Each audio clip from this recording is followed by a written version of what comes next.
I lost my why, and this didn't feel anymore like when I worked with the Pope. I totally worked myself into a corner. I tell you, I got depressed. I got disengaged. I felt used. I felt like a cog. I felt replaceable. I called it sort of, in my mind, I had this constancy, the monotony of crisis. I felt like a monotony of crisis. Everything was an existential threat all day, every day. And after a while, you just don't give a shit anymore. Sorry. You don't care anymore, right? And then at the same time, I worked 7 days a week, every week. I never took off, and it started to threaten my marriage. Hey everybody, welcome to the Men on Purpose podcast. I'm your host, Ian Lobas. Wow, this interview was, I have not had a smile like that on my face in a long time. This episode, man, I have to take a breath.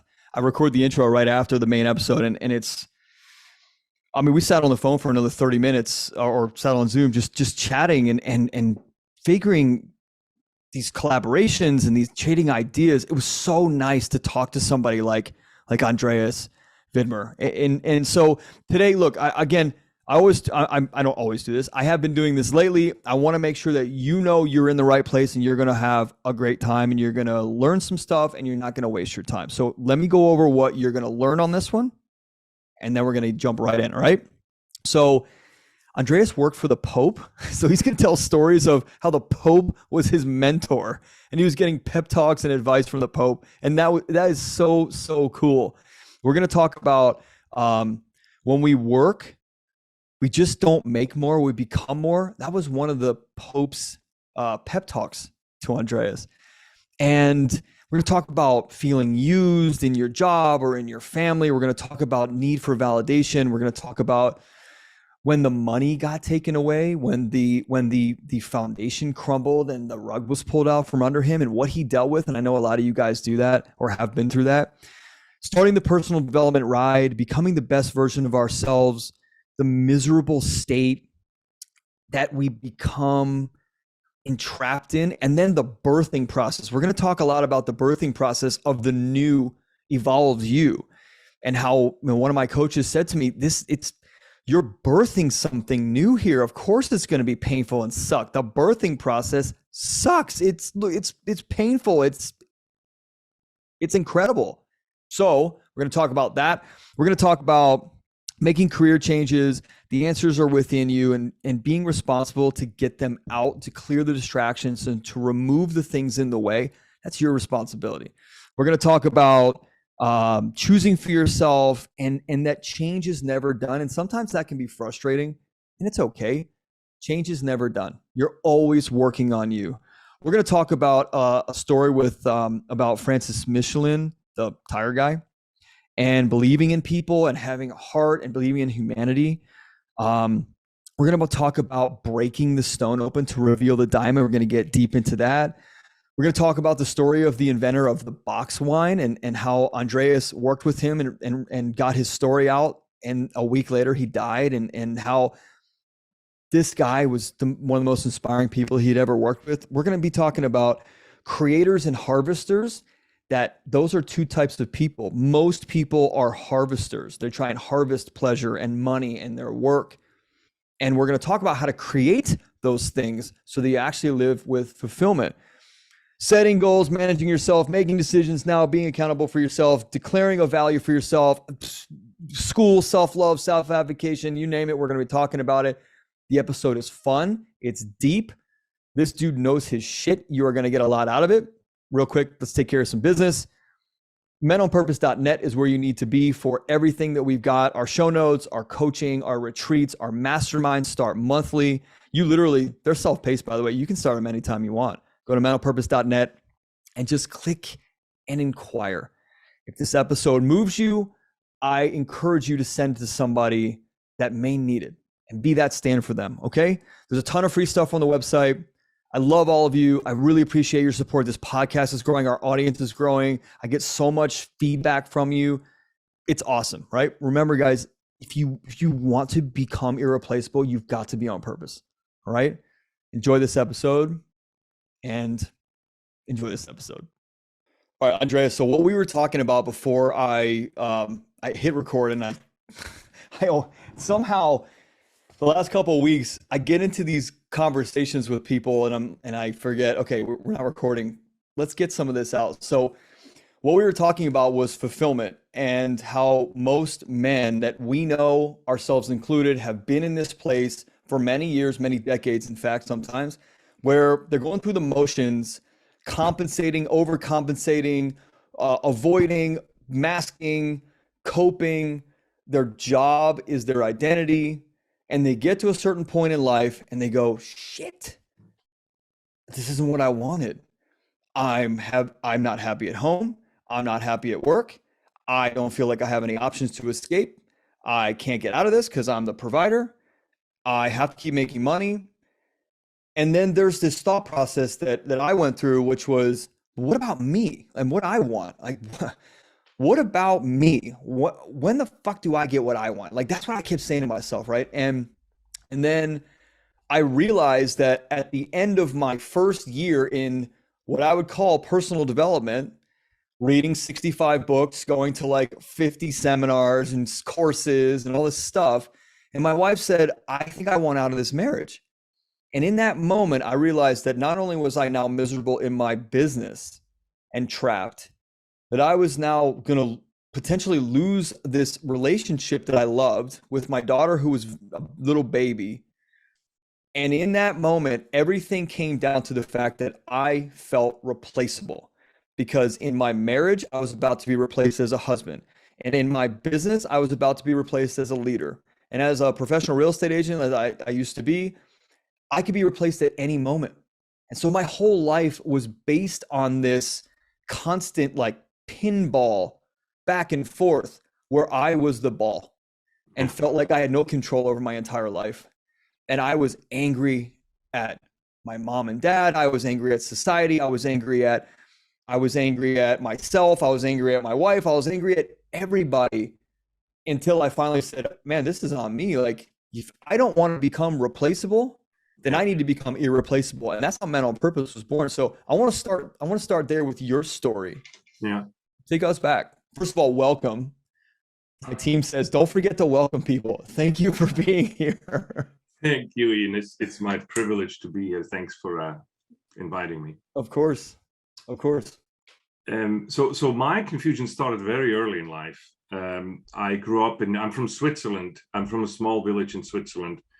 And I grew up just totally not fitting in. I'm sort of glad that I grew up way out in the village. I think my village had 400 people in it, more cows than people, really. Oh, wow. And so you couldn't get into that much trouble. I think if I could have, I got into the trouble I could. And so fortunately, that didn't involve drugs and crime, but I just didn't fit in, didn't find myself, and I sucked at school.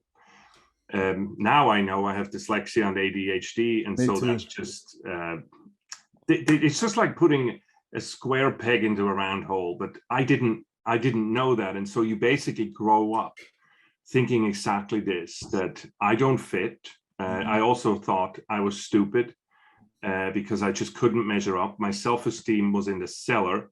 And that is actually then the recipe for doing some stupid stuff. Yeah. When your self-esteem is down, you assert yourself with the wrong kind of things, and it leads to a strange, not a good path. And I started to go down on that path. And providentially, a part of me was totally into physical fighting and physical activity. And in Switzerland, we have a militia. And so everybody has to go to the military. And they had an eye on me for, back like since I was like 12 years old. The school is actually checking out, is collaborating with the military. And I very much qualified for that. And they loved me. And they sent, I went through basic training. And then I went to the sort of officer school, the beginning of the officer school. And then I found out that I could become a bodyguard. And I'm like, okay, that is it. Like, that's the coolest thing you could possibly do and get paid. What's up, guys? I'm so sorry to interrupt the episode. I just need 1 minute to share with you all the new and exciting, amazing stuff we've got created here at Men on Purpose. First of all, thank you for listening to the podcast and supporting the movement we're creating for all the men of the world. Next, you've got to check out our new website, menonpurpose.net, where you'll find all kinds of cool stuff, including links to our podcast and the free Men on Purpose community.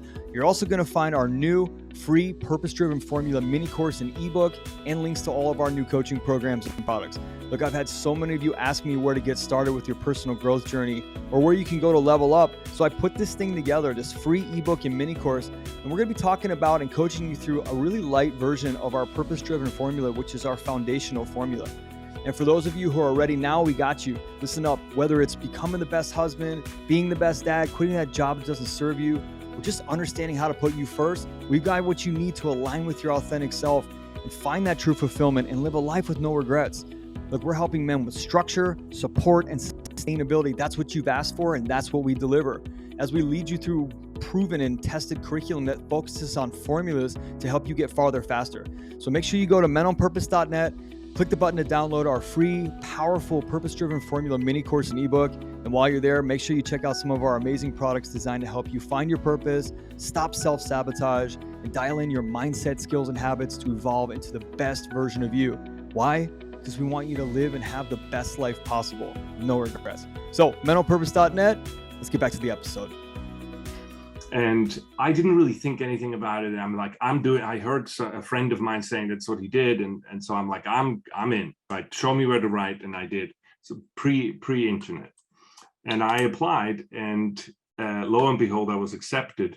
And that's when I started to realize that actually the person I would protect is the Pope, in Rome. Oh, I was going to ask you, who was your... To me, I wouldn't have cared who it was. Yeah. And then, I wasn't exactly practicing. I'm Catholic. I was born Catholic, but I wasn't exactly practicing or convinced or had a concept, even a proper concept of God. And so I go there, and that's really my first job. And can you imagine? So my first so cool real boss was the Pope, and that's just it's so real, right? I mean, it's a real story. What kind of pressure are you feeling? I mean, actually, I was so oblivious. I didn't really feel pressure. I was licking my wounds because I still was very insecure.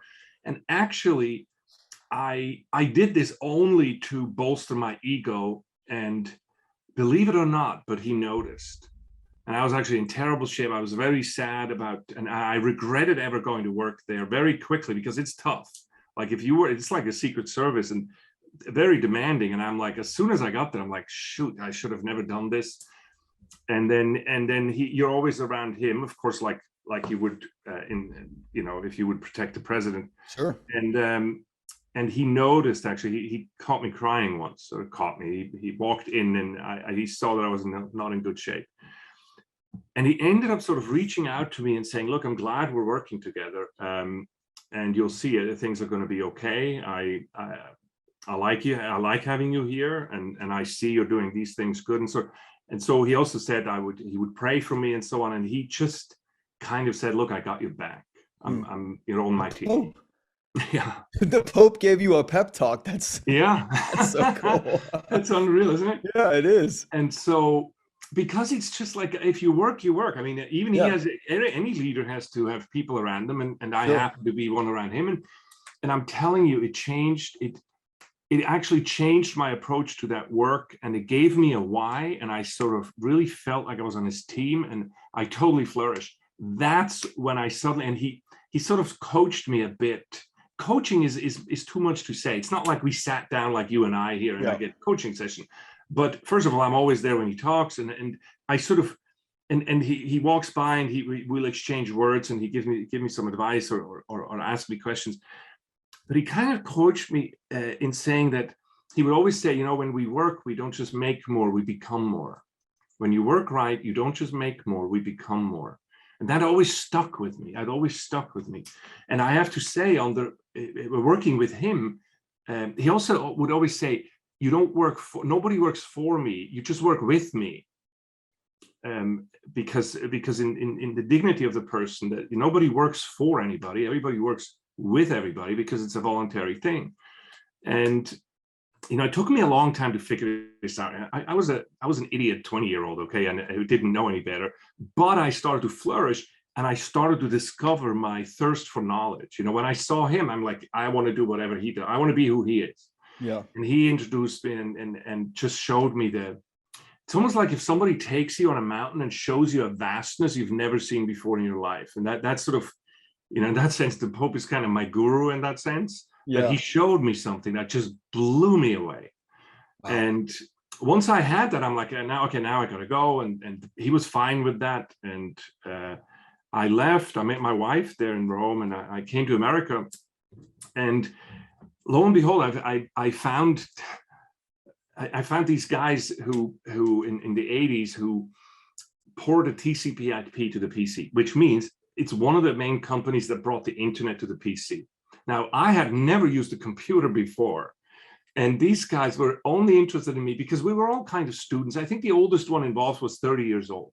And these were MIT students. I didn't study at MIT. I studied somewhere else in Boston. But they talked with me and said, look, we need somebody with languages. I spoke 5 languages. And they're like, well, we have all these foreigners calling us. We don't know what to do with them. Why don't you take care of them? I did. And I got a little piece, a tiny piece of the company. And that was FTP Software, one of the main companies that brought the internet to the PC, And in '93, we go public. And after that, I joined Dragon Systems, the inventor of speech recognition. I mean, I had an amazing career in that sense, but I lost my why, and this didn't feel anymore like when I worked with the Pope. I totally worked myself into a corner. I tell you, I got depressed. I got disengaged. I felt used. I felt like a cog. I felt replaceable. I called it sort of, in my mind, I had this constancy, the monotony of crisis. I felt like a monotony of crisis. Everything was an existential threat all day, every day. And after a while, you just don't give a shit anymore. Sorry, you don't care anymore, right? And then at the same time, I worked 7 days a week, every week. I never took off, and it started to threaten my marriage. Let me ask you something real quick about that, because I know there's a lot of guys that have talked to me. When you say, like, you just get to a point where you don't care anymore, and there's this juxtaposition between the guy that works 7 days a week and the guy that doesn't care anymore, that just doesn't give a shit. Yeah. He wants to self-sabotage so badly, and his identity is created and kept in that space. Yeah. So he has to work 7 days a week. Yeah. And it's interesting to me that did you ever just pray for something to happen? Like, can the economy just like tank, or I would love it if I remember this. I remember waking up one morning. I had a condo back then. I left a condo building and I saw this giant plume of smoke, and I'm like, wow, that's near my office. Oh my God. If my office building burned down, I would be so happy right now. You know why? Because I would have a day's worth of excuses to not do what I have to do today. I could actually just enjoy my day by myself and go, this is legit. My office burned down. Yeah. And they go, well, don't you work from a laptop anyway? Yeah, and everything's on the cloud anyway. Yeah. Yeah. But I'm distraught. And that if you feel like that, and I did feel like that, then that's a cause for concern. Sure. Deep down, I started to run in the wrong direction. If I need my validation, my identity from what I do at work, then I'm at the mercy of that. Makes work and money make a good slave and a really bad master. And so I made work and money my master, and then you become a slave. And that is a really harsh master. And it was sort of a Sisyphus work where you just push this up and you have a success and it rolls right back down and you start over again. Well, can you say that again about the money and master part? That was great. I want to write that down. Well, money and work. So it's connected, money and work, but especially that kind of work is make a really good servant. If it's a really good means to an end, but they make a horrible master. Because you see, money and work are not an end in themselves, and therefore they're a means. And so use them as a means to an end, right? Yeah. And so that's very important to remember. I did get my break, and that is when we sold. So FTP, we went public, and Dragon we sold. I think in 2000, something like that. and we sold it for $600 million. Wow. And 3 months after we sold, I could have sold more. I sold a little tiny bit. And of course, I wasn't the main shareholder or anything. Like, I don't want to give you the wrong impression, Yeah. but I had a chunk of it, enough for me to live. And so But 3 months after you're we married left, at the time, right? You're married at the time? Kids? and my wife kept saying, look, let's sell. We have more money than we ever need. I mean, let's sell it. And I'm like, you don't understand. This is going to go big. And, I know. And so Yeah. 3 months later, it turned out that the company that bought us was fraudulent. And $600 million goes poof. It just goes away. And I'm telling you, people say, what do you do when this happens? Well, the first thing is you go into the fetal position under your desk. That's the first thing you do. Right. And then you go through the process of grief and denial, the whole thing. But you know what? It was one of the greatest blessings in my life. Because in a sense, the office did burn down. It's almost like God took the money away and woke me up and said, you know what? Your life is much more about that. Your work is so much more important than that. And I actually started to, I can't say I didn't go through a period there of pretty much gloom and doom, but it gave me this understanding of saying, it's like when you're saying you went through all the self-help books and all this. I had your experience. I actually started to study theology to understand, is what I'm doing an intrinsic evil? Everybody's talking about business and capitalism, free markets being an evil thing. And what is my meaning and my end in life and so on. And remember, I had this the Pope in the background, in a sense, keeps saying, when we work, we don't just make more, we become more.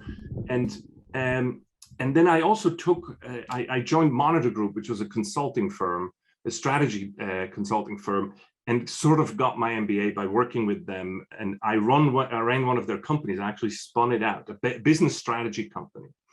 And they're famous for being like Harvard Business School's strategy arm. And I took a small company and we spun out of there and we did business strategy in uncertain environments. And so I had these two things together and I found my answers. I also devoured all these, anything, Robbins, and you name them all. And I went through them and I kind of found my feet again and my answer. That work, you see, have you ever noticed that when we work, animals can't work? I was if you look at the history of the world, the only animal that can work is the human person. Yeah. No animal is ever going to develop antibiotics or the internet or speech recognition. Right. But we can do this. Yet biologically, we're very much made in the same way. Like a gorilla is 99.9% my DNA. I mean, you take us apart. I have less hair, and he has more muscles, right? And have you ever thought of why that is? Because that means work cannot be purely biological. Yeah, it has to be above that, psychological, spiritual. Yeah, and of course that goes back in the great traditions of all the religions, of all the spiritualities. The reason why you can create, Ian, and the gorilla cannot, is because you are made in the image and likeness of the creator. That's the difference.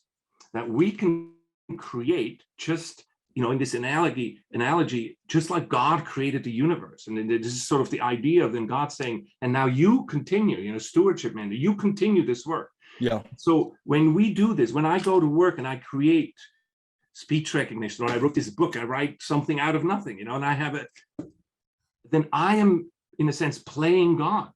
I get to make something out of nothing. Yeah. And I create value where there's no value before, And don't you find that fascinating too? This gives you this why. It gives back the why. And you see, the why there is, what happens to you if you then imitate somebody? Like if you imitate somebody, if work is sort of the imitation and participation in God, then what does work make out of you? And we call God holy. And I want to say whole as in maybe the whole, the wholeness of the human person. When you work like this, you actually become who you're meant to be, your full potential. You become the best version of yourself. And so finally understand what the Pope taught me. You see, when we work, we don't just make more, we become more. And so then the riddle was solved for me, that I suddenly started to realize that our work is actually about developing ourselves into the best possible version that we can be. And money is, of course, a part of that, but not the critical part of it. Yeah. One of the tools. A lot of the guys that come to us, they'll say, you know, but I got this. And I'm like, cool, those are two measurements, both having to do with financial. What about the other measurements? You know, like I shoot these cool little videos of my kids at sunset. I live in LA, and so, you know, we live really close to the beach, and I take them down there most nights, and I just watch them be free. They have no cares, especially my 2.5-year-old son. He has no worries in the world, right? He has no responsibilities. He has no worries. And I shoot to capture the moment on film to show my wife, because sometimes she's not there. And I'm also just looking at them and saying, this is what freedom is, internal freedom. And when I was working with my dad in the shipping business or working as a real estate agent, I felt completely restricted and constrained inside. Yeah. And it was like, I don't know, years of that. And then all of a sudden, what you're talking about, I realized I'm missing this creative component in my world that I love, right? Same thing, dyslexic, ADD. I need this creativity. That's how I express myself. It's how I make myself feel fulfilled and feel good about myself. And so when I started to learn about personal development, my wife said, why don't you teach other people? Why don't you create something for them? And when we started to create these little exercises, and someone would go, hey, I'd pay you $50. It could take me through that. And I'm like, wow, this is cool. Even in real estate, we made a lot of money in real estate. I made a lot of money in my dad's business. And even in the real estate business, we created that from scratch. I honestly felt like, well, this is kind of interesting. We created this from scratch. With the coaching business, I feel like, oh my gosh, I actually feel alignment with something I'm meant to be doing, like a real purpose here. Yeah. And my creativity is benefiting the world, and I'm making money. That's cool. And money's the byproduct. I want to point out the thing, because I'm thinking that if somebody listens to us and they're saying, well, these guys, they have found this, and here I am in my miserable state. Let me tell you something. Yeah. That miserable state is a part of who I am. And you wouldn't be as effective today if you didn't have your story. If I would not erase my life from before, because it made me who I am. 100%. I have empathy and I understand what's going on because of the difficulty. The question is not that you condemn your past. The question is that you take all the options in front of you today and choose those options. Everything in the back, I look as my assets that I bring to this new situation, and especially hardship is something that becomes very valuable. It's sort of how you use it and how valuable it becomes. So I wouldn't want anybody to listen to us and say, well, they have figured it out, so I'm this miserable thing. No, you're not. You're actually working on something that you may go through the gold time right now to experience something that will amazingly transform you afterwards. Yeah, my coach, my personal coach says, you're birthing a new version of you, a new idea, a new concept, a new result. Yeah. And I go, yeah, I guess if we want to reformat it or reframe it like that, that makes sense. And he goes, think about it, man. You watched your wife have 2 kids. Did that look easy? And I said, confirmed. Gotcha. I now know what you're talking about, right? That is so true. The birthing process fucking sucks sometimes. I mean, it really sucks. Oh, it's definitely painful. Yeah, pain. So we're talking about the actual birthing process, and we're talking about it in terms of, well, it's not that much pain compared to what I watched my wife go through. They say a man would faint and the woman doesn't. No. Just tells you who's the tough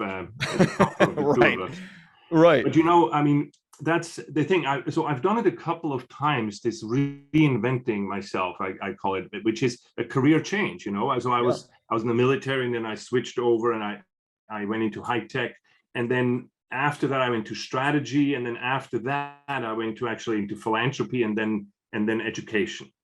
And so each time I have to say it's painful, and it's almost like, you know, depending on how you see things, God or the universe is trying to tell you something. Yeah. And sometimes if you're thick, it just has to, like, to me with the, you know, with this loss, it had to be said in strong terms to make it painful, which is, now I look at it and I wouldn't want to miss it. I learned a very important lesson.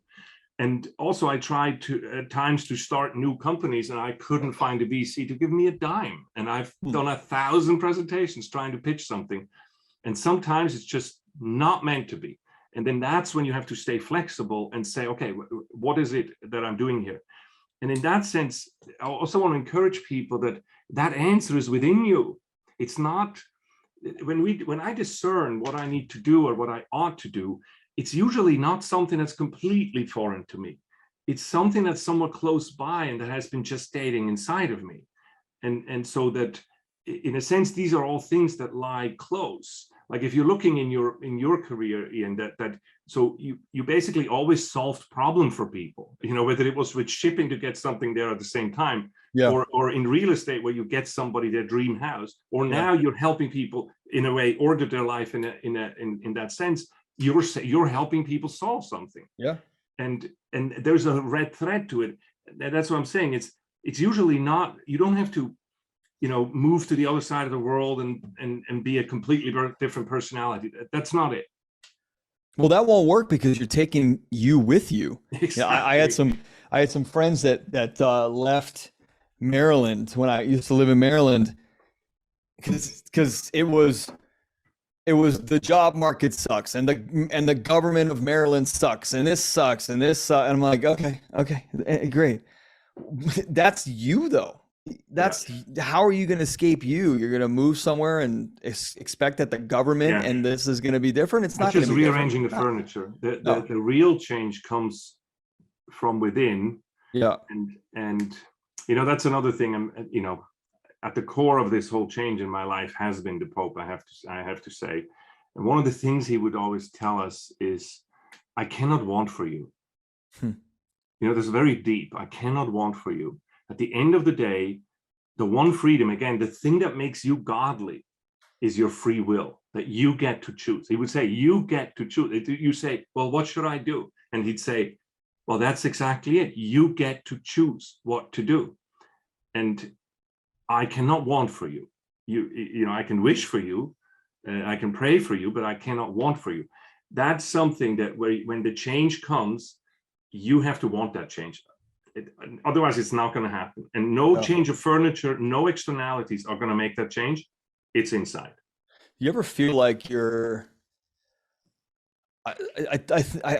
maybe too many times that I like to admit, there's this sadness and this kind of dark cloud, so to speak, that comes over me when I've made these changes or like get to the next iteration and I go, man, like this summer, I experienced it a lot. I was going through some major changes with my health and my body composition was changing and my business was evolving and my ideas were growing. And like, I was starting to mourn the old ways that I gotten used to. One, two, I think the real deep piece that honestly affected me was I started to feel like, you know, 40 years old, like, man, you wasted a lot of time. Yeah. And I started thinking morbidly of, well, you don't have a shit ton of time left. You're not 20 years old popping new ideas. Do you ever feel like that? Do you ever feel like that?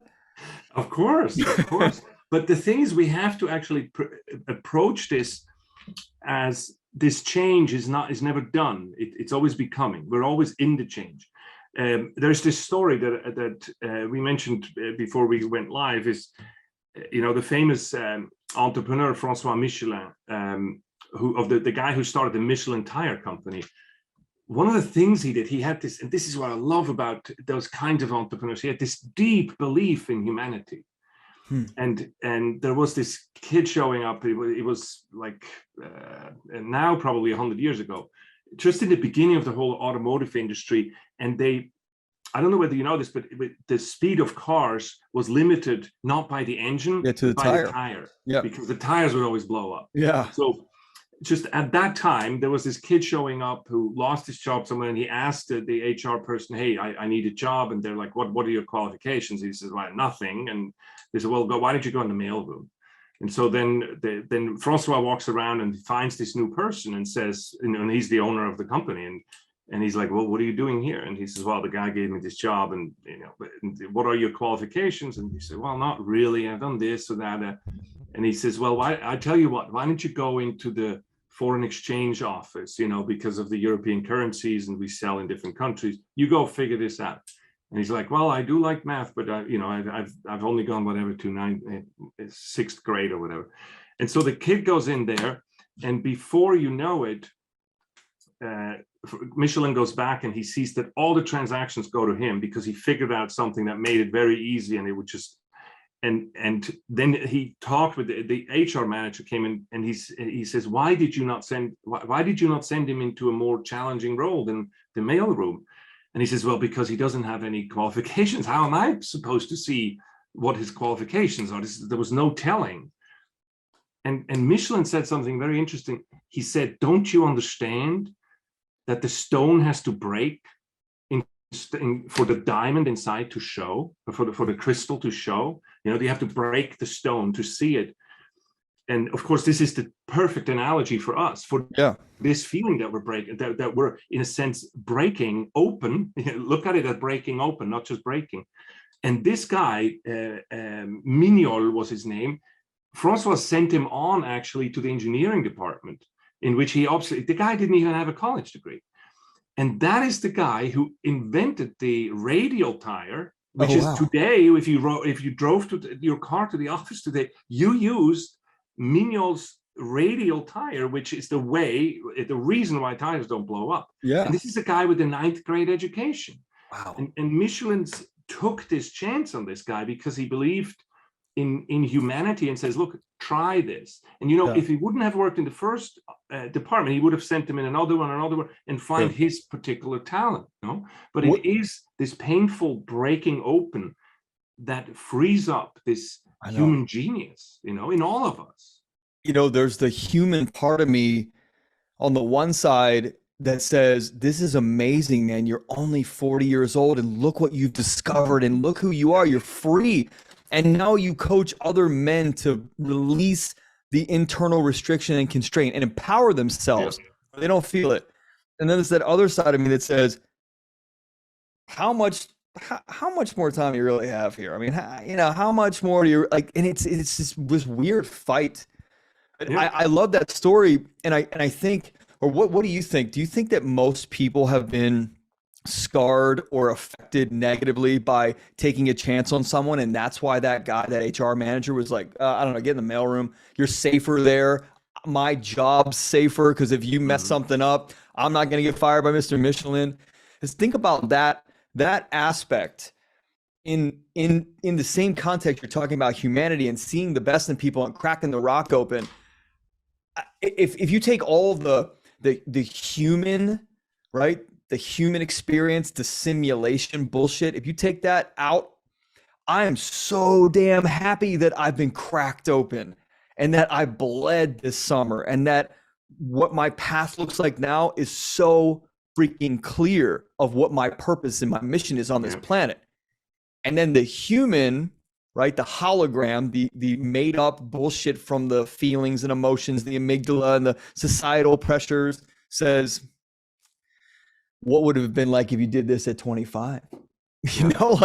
No appreciation at all. You see, so this book that I just wrote called The Art of Principled Entrepreneurship is about art, both as in being, because entrepreneurship is artful or so. But I wrote it about this guy called Art Sioka, a dear friend of mine, and he unfortunately passed away. Or for him, fortunately, he went to heaven last December. And I had this chance to work with him for the last 2 years of his life on this book. And it was just one of the great privileges of my life to work with a man who knew he had end stage cancer and he knew he was going to die. And I worked with him for 2 years to sort of say, what do you have to say? Right. Yeah. He is somebody, he built out of nothing, the second largest wine company in the world. And it's just I think, one of the most innovative and greatest entrepreneurs in the last 50 years. What was the company? Is that Black Box? It's called the Wine Group. It's Franzia, and like this is the guy who invented boxed wine, who invented or who came up with or made popular the wine spritzers and California wine spritzers and coolers and all that stuff. He created a huge conglomerate of a company, very successful. And he says, at the end of the day, he told me, at the end of the day, there's two kinds of people. There's creators and harvesters. And there's these two mentalities. And too many people walk around the world. And this is what we do when we say, I should have done this at 25. Or when the kid walks into your shop and you're saying, well, you have no credibility on this, so I'm going to put you in the mailroom. Those are harvesters to say, how can I take advantage of this guy and basically suck it up, you know? And he says, but if and he used this analogy, if I were only a harvester in my business, which is an agriculture business with the wine, if I would not tend the vineyard, if I only focus on the harvesting, my vineyard would be dead within 2 years. Interesting. Always be a creator. And as a creator, what you're doing is you're creating potential. And you're always looking at the next, and you're going to the root of things, and you actually nurture the plant. And he says the harvesting takes care of itself. It's the nurturing that needs to happen. And that's when we look at ourselves. You gave me this idea when you said that you're happy to have gone through the pain, to come out on the other side. That's the creator mentality. Yeah. The creator mentality looks at the glass half full. It looks at the potential and the furthering, the growing as a person, the growing in our capabilities. And I think, you know, here I was able to sit with this 86-year-old man at the end of his life. And even then, you know, the week of his death, he was a creator. And we finished this book like the week he died, the week after. And he was a creator to the end. And everything to him was only just becoming and in a positive sense, you know, the miracle of life and the miracle of work. And I tell you, this is so inspiring, but it also is what gives you the why. The harvester ends up running dry with the why, because you end up having a clump of gold, and then what? It's not an end. Whereas the faith in humanity, the faith in ourselves, our constant development is something that keeps on giving, you know, that never goes away. Yeah, it's so interesting that it was like he waited to get his story out and then knew that his time was just there. Yeah. I always wondered that about Steve Jobs.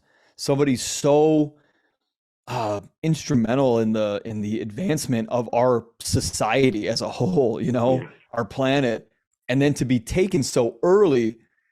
If you think about it in terms of his contribution, pretty freaking major.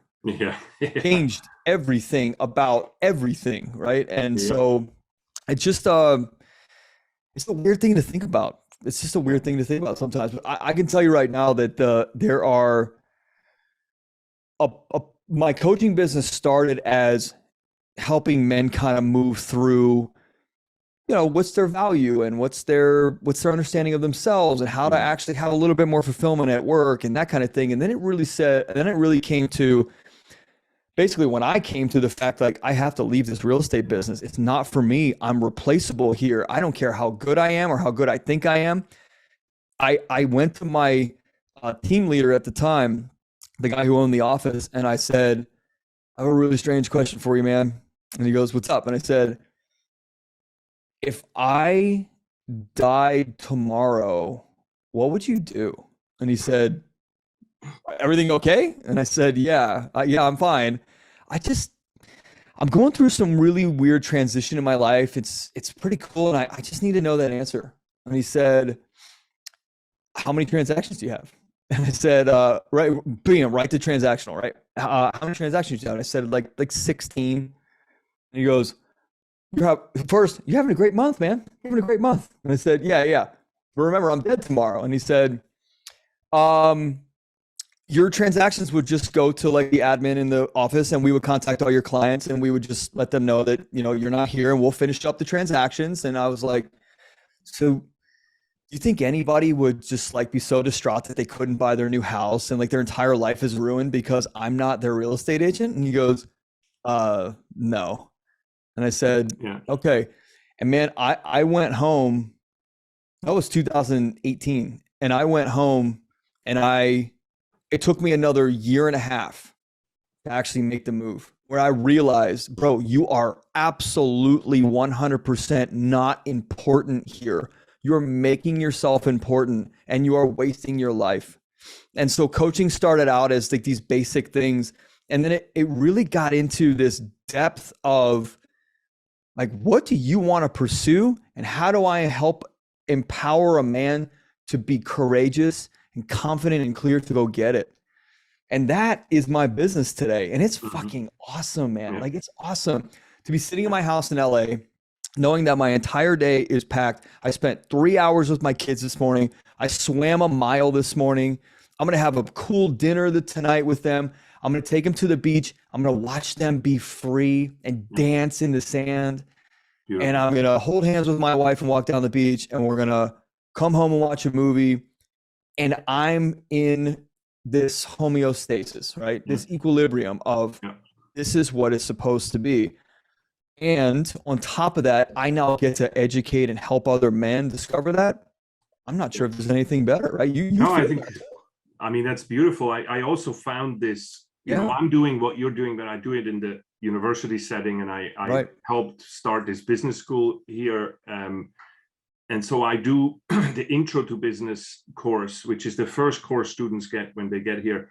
And I sort of do this as a, why am I here? What am I doing here? And it's sort of the moral compass kind of saying, okay, what do I even want to study? And so, and I get this huge privilege to actually introduce work, business, and the meaning of why we're going to have this career and everything to the students. And I have to say, it's one of the more fulfilling things I've ever done. It gives me so much encouragement and joy to be with the students. I have to say that, though, I don't want to give the impression that I figured it out and then everything is fine. I have a tendency to overdo things. Okay, it's one of my character aspects that I will get. I have the hyperfocus ADD. Me too. Me too. And I will lose. Like, my wife will come and say, "Hey, dude, you know what? It's 10 o'clock. Maybe you should stop doing what you're doing." And I have a tendency to sometimes overdo one thing, and I focus on this. And you know, when you work with students, they're like up in the evening. They can do this until 2 a.m. To have these counseling or advising meetings and working on stuff. And so it's something I constantly have to work on in saying, what is important today and how do I create a balance? And I don't create the balance on a daily, even weekly basis, but certainly within the month and year, I try to have the balance to sort of hold myself accountable to it. And even more importantly, I try to pursue certain goals, because it is a matter of, and I actually do an exercise with the students on this, that you have to look back on saying, you know, what's the famous book now, 4,000 weeks? We all have 4,000 weeks in our lives. You know, you wouldn't do a business without having some plan in how you're going to break out, what you're going to do with that time. Why are we doing this with life? Right? It pays off to think of what happens. You know, is there an aspect of an afterlife? And does it matter what we do here? What do I want my legacy to be? Who do I want to be at my funeral to actually love me? And I invest in these accounts, or in these, you know, emotional accounts of people. And so I'm trying to keep a track of this, and then put, you know, that's the classic thing, go put the big stones in my calendar first to make sure I spend time with my family. I'm very blessed that my mom is still alive in Switzerland, and she's 88. And I go 3 times a year. I go over there and I spend time with her, because this is one of those things that when she's gone, she's gone. And so you make the decision now to do what my future self would wish I would do now. It's not so that I don't want to give people the impression that once you figure this out, everything's going to be fine. No, once you figure this out, you learn how to hold yourself accountable. If I gotten better at anything, it's being accountable to myself, to do things like this, to do it's like, I declare a value to me. So family is important to me, and my mom, who's given me birth and life, is important to me. And then I say, how do I turn that into a habit, into a virtue? And so I put things around me in a way that I habitual, that visiting her becomes a habit. So I actually took a board seat in Switzerland. It makes me go there 3 times a year, guaranteed. I have to, and I'm going to see my mom. It's like putting your alarm clock away from your bed to get up in the morning, Right. And so it's not that one day I figured it all out and then that's what I'm going to do, and there's never a step back. No, it's 2 steps forward, a step back. The only thing that I'm really getting better at is this accountability and creating habits out of my desired behavior. It's really amazing what you're doing for young people, students especially. Honestly, when I was in college, I really didn't like it at all. And I just, so the ADD thing we share as well. We're kindred spirits, just maybe a decade or 2 apart. I'm not sure how old you are, just a decade or 2 apart. A bit more than a decade. Okay. And so I think the training from kindergarten on was that you're a bad kid, you're a disruption, you're distracted easily, you're defiant. And you don't care because you're not paying attention. It's like, and I'm like, well, of course of course I care, but I don't really care about what you're talking about. You don't care what you're talking about. You're here for the paycheck. I can tell by your like disgusting, form of a body that you have adopted here, right?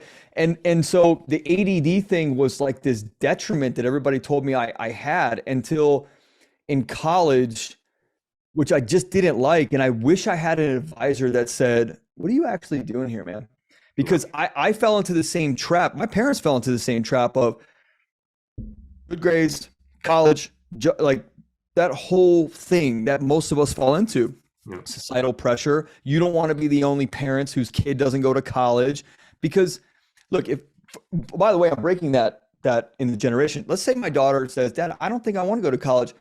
I want to take a loan from you for $100 grand and travel the world for 2 years, and I want to make a documentary. And I'd be like, sick. Go for and if it. Anybody, first of all, no one in my friend group would actually give a shit. They would applaud that more over college. But if anybody in my friend group did, like, for some reason say, whoa, you're how irresponsible as a parent, you're letting your daughter do what she chooses instead of pushing her into college, they wouldn't be a friend anymore. They wouldn't be in the friend group. I wish that somebody like you was there for me to say, what do you actually want from your life? Why are you here? Do you really want to study marketing? Do you want to pursue this? I do a lot of coaching like that, and I have recommended for students to go actually do their business. I do 2 things. I help them with their life goals, and I start a business with every student. That's the first thing. If you come to our business school, the first thing you do on the first day is start a business. And you, not somebody else, you. And I'm going to go through ideation until you have the idea, and then you start a business. Just because I think, why would business is the only thing you study where you never do it. Would you go to a doctor who's never had a patient in front of him? Right. That's so true. And that's so true. Like ludicrous. Or you learn to swim and you never go into a swimming pool. Come on. But in business, we do this all the time. Yeah. And so to me, like, first thing you do is do this and actually try it. So then, okay, if you hate it, great, you have an answer. If you hit this off, I had students who started businesses in the first semester and they paid for their entire education with it. I mean, so cool. And I had students who started this and say, I hate this so much, I'm going to do something else. Go to the liberal arts and study something else. Yeah. And I also think a lot of what I'm actually doing is I call unschooling, because we have been, the creativity has been trained out of us by the time we're 18 and 20 years old. Yeah. And so I'm all for it. I think education needs to transform. It's a market that's ripe for a huge transformation. Yeah. And actually, a part of my book, I say, how to hand this on to the next generation. How do you teach entrepreneurship in a sense? It's a little bit, how do you teach people play an instrument? Well, there's nature and nurture. Sure. But it has to be a transformation. And I start to believe in lifelong learning.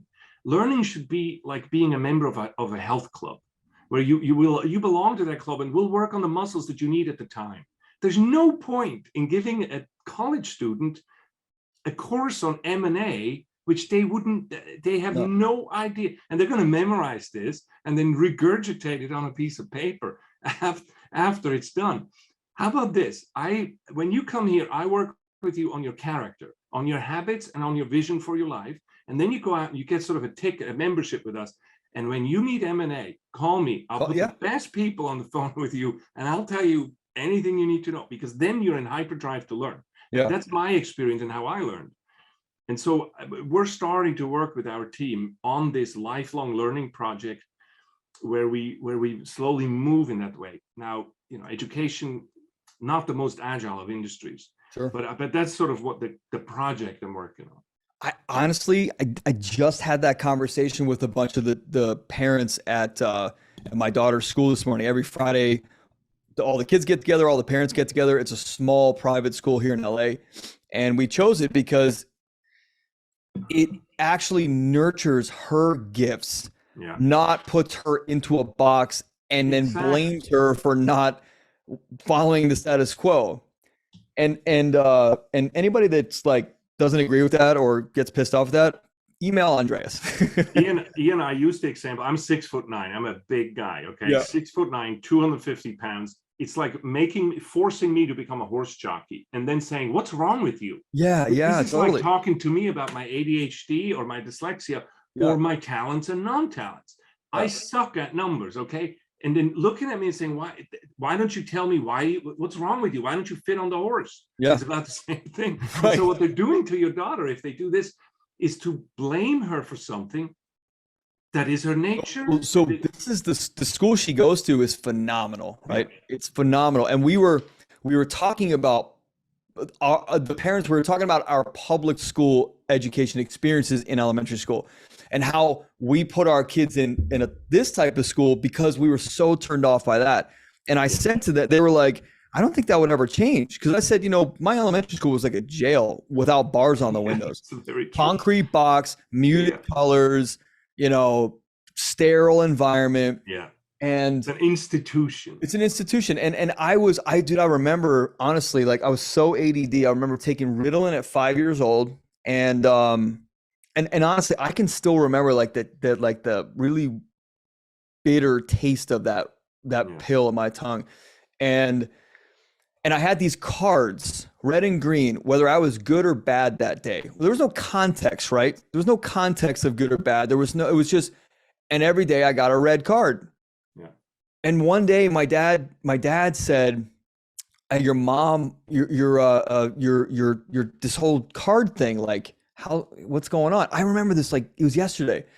And I remember we went to a Ben Franklin store, which is like a I don't know, like a Walmart, I guess, or like a Staples, but back in the 80s. I remember them, yeah. Yeah, and I remember I said, Dad, my teacher's out of cards. Let's just pick them up now, right? This is how I started to think how to manipulate the system back then because I felt like shit every day. Yeah. And my dad said, good idea. So here I go with a whole stack of green and red cards, threw the red ones out. So every day I brought home a green card. Yeah. Guess what? That taught me how to fend for myself. Mm-hmm. And when my mom went in and the teacher was like, your son's got a lot of behavior issues. He's got a red card all 30 days or whatever. My mom's like, what are you talking about? Guess what? Guess what saved me? My dad said, let's not fault him. He didn't lie. He manipulated the situation to make himself feel better. That's actually a really good thing. And he started to teach me to self-advocate. Yeah. And to be powerful by myself. I had very similar experiences in school, and I ended up being just a bad boy. And then you play the rule. It's assigned to you, you play it. One of the remainders of that stays with me to this day, I have a visceral repulsion to playing the victim, to say, well, I can't do anything about it. No, I can do something about everything. I'm the protagonist of my life, right? Yeah. I'm doing this. Yeah. And I from the beginning, I acted. Like in the beginning, I sort of, when you're very small, I just assumed that they were right in what they're saying. But as I started to figure out and discover myself, I became the protagonist of my life. And that's the most valuable lesson I ever learned in my life. Yeah. To actually then say, no, here's what I'm going to do. And then that turns into the self-love that we need to become successful, to say, here's who I am. Look, I know what I suck at, and I know what I don't. Today, I call this my talents and non-talents. And you know what? Everybody has them. And what you do is you invest in your talents and you mitigate your non-talents. I started all kinds of efforts, and now even here with this center, the first thing I hire is a very pedantic, detail-oriented person that is going to make sure that nothing falls on off the table, and keeps all the books so that I can't screw that up. Because if you let me do it, it's just not my thing. Totally. And so I know how to mitigate it, but when it goes to investing in what I do, it's all on my talent side, and that's my writing and talking and enthusing, and my my working with students and creating stuff. Where I completely got ADD'd off track about the schooling. You get it. Yep. I truly believe that over the next decade, the schooling will be changed, and it will be forced into change. The traditional college, it's already more online schools than ever, and that's changing. And the traditional model will have to change, because kids like my kids and a lot of my friends' kids are going to like acting academies and things like that. My daughter did something very similar. They're not going to take that normal track. And if they do end up going to college, they don't want to learn about English and writing and literature when they're not interested. They're like, hey, I'm here to learn how to be an entrepreneur. I have spell check and an assistant that's going to help me. So exactly. I do believe that is going to be an evolution and a shift. I hope so. And I think we're still going in the wrong direction with this, that in school, we too much teach people what to think rather than how to think. Sure. Like teach people how to think, and then they can make up their own mind on things. But I think it's going to take a while, especially with the lower grades in high school, because it's so entrenched. Higher education will change more quickly. Yeah, I completely agree. Well, look, on that note, you and I could talk for hours, my friend. This has been really fun. I love these interviews, or just these conversations when it's just like you and I on a phone call, and we just so happen to be recording it, and the world will hear it. So I really appreciate you being here. This has been fantastic. It's been a blessing for me. Thank you, Ian. Yeah, absolutely. Tell people about your book and where they can find it. So it's called The Art of Principled Entrepreneurship, and you can find it on my website, andreas-widmer.com, and on all Amazon and so on. Yeah, and we'll put that in the show notes, and I'd like to have you back on. I'll send you an email. I think that's going to be very. We can just dig into some of these things. I know we didn't even really talk. We had to do a buffet. But look, Ian, this is very important stuff. Nobody talks. I go to a lot of podcasts. Nobody talks about what you're saying. Sure. This is very important things, and this whole idea of uplifting people and having a creator attitude towards people, with people. I'd rather talk about that than any book or anything else that we could be. I'm in full agreement. Well, look, it's been an absolute pleasure. We'll have you back on. We'll figure out which part of the 95 things that we talked about today we want to dig into. I'll get some feedback from the audience. I'll shoot you an email. We'll definitely have this back on. So thank you again for being here. Thank you, Ian. My pleasure. And audience, thanks for listening. Appreciate your support. Remember to check out menonpurpose.net for anything you need in our coaching world, our retreat world, the show notes about the podcast. And remember, you want to be on purpose so you can become irreplaceable. And if you need help doing that, please let us know. We'll catch you on the next one.